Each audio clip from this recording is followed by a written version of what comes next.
The blinking green light on an Echo device is typically an indication of an incoming call. When a call is coming in, the device usually notifies you of the caller's identity. A spinning green light, on the other hand, signifies that you are currently on an active call or participating in an active drop-in.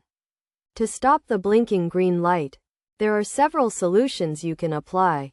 One option is to receive the incoming call, which will connect you with the caller and cease the blinking light. Alternatively, you can ignore the call, and once the device stops ringing, the green light will disappear. Another option is to activate the Do Not Disturb feature through the Echo app, which will silence all calls. This feature functions similarly to the Do Not Disturb mode on a smartphone.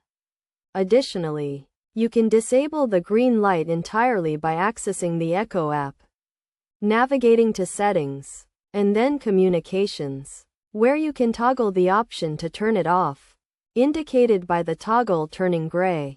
By disabling the green light, you will no longer receive calls or drop-ins from the device.